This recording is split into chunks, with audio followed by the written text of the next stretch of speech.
कानपुर में जांच मऊ आगजनी मामले में जियो कंपनी द्वारा भेजे गए इरफान व रिजवान की लोकेशन रिपोर्ट ने एक बार फिर मुकदमे की रुख को मोड़ दिया।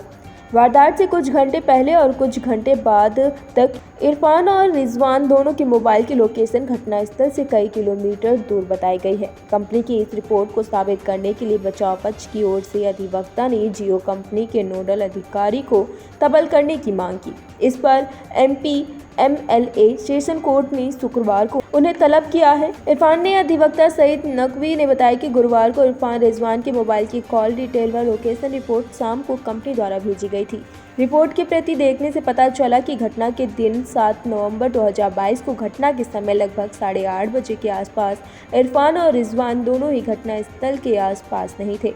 इरफान की लोकेशन रिजवी रोड उनके ऑफिस में दिखाई दे रही थी और रिजवान के मोबाइल की लोकेशन दोपहर लगभग 3 बजे के आसपास लखनऊ की दिखाई दे रही है और उसके बाद लगातार लखनऊ और उसके आसपास ही रही। इरफान के अधिवक्ता करीम अहमद ने बताया कि जो CDR आती है वो एक इलेक्ट्रॉनिक डॉक्यूमेंट्स है, इसीलिए इलेक्ट्रॉनिक डॉक्यूमेंट्स को साबित करने के लिए एक सर्टिफिकेट देना पड़ता है और गवाही भी कराई जाती है।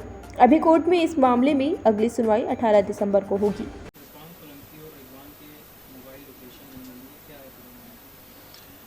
जब ट्रायल शुरू नहीं हुआ था उसी समय हम लोगों ने एक एप्लीकेशन दी थी कि इरफान और रिजवान की कॉल डिटेल रिजर्व कर ली जाए। कोर्ट ने ऑर्डर कर दिया था टेलीकॉम कंपनियों को।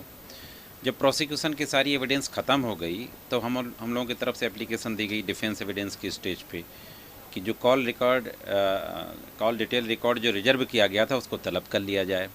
कोर्ट ने उस एप्लीकेशन को खारिज कर दिया। उसके खिलाफ हम लोग गए थे हाई कोर्ट।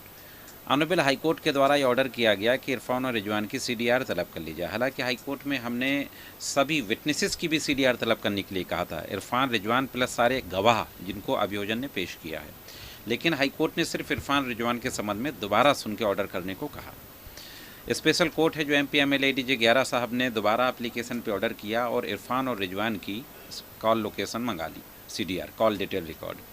जो CDR आई पहले उसमें जो कॉलम होता है लोकेशन का जिसमें कि टावर आता है वो कॉलम गायब था, सिर्फ रोमिन की लोकेशन थी जिसमें UP लिखा हुआ था।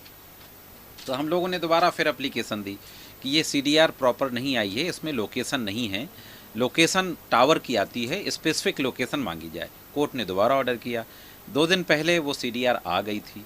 फिर हम लोगों ने कल एक एप्लीकेशन दी कि CDR जो आती है एक इलेक्ट्रॉनिक डॉक्यूमेंट है और इंडियन एविडेंस के तहत इलेक्ट्रॉनिक डॉक्यूमेंट्स को प्रूव करने के लिए एक सर्टिफिकेट देना पड़ता है 65B का, जो सर्टिफिकेट देता है फिर उसकी गवाही भी कराई जाती है। तो हम लोगों ने एक एप्लीकेशन दी कि जियो के किसी नोडल ऑफिसर को तलब कर लिया जाए एज ए विटनेस। तो कोर्ट ने तलब कर लिया था। आज गवाह आया भी था विवेक श्रीवास्तव जियो कंपनी से। लेकिन इस मामले में चूँकि सीनियर एडवोकेट हैं, most senior criminal lawyer Shri Saeed Naqvi साहब, वो आज अस्वस्थ होने के कारण अपना मेडिकल चेकअप के लिए बाहर गए हुए हैं। उनकी उपस्थिति में स्टेटमेंट कराना जरूरी था गवाह का, तो हम लोगों ने आज एक एडजॉर्नमेंट एप्लीकेशन दी नकवी साहब की पूरी डिटेल बताते हुए। तो कोर्ट ने हमें 1 दिन का समय और दे दिया है, मंडे की डेट लगा दी है और दोबारा गवाह को तलब कर लिया। लोकेशन कहाँ मिली और कहाँ बताई जा रही है? लोकेशन पुलिस तो पूरा केस ही पुलिस शुरू से कह रही कि लोग घटनास्थल पर थे, जबकि इन दोनों की लोकेशन घटनास्थल पर नहीं है। इरफान की लोकेशन भी घटनास्थल पर जाजमऊ में नहीं है, रिजवान की भी नहीं है।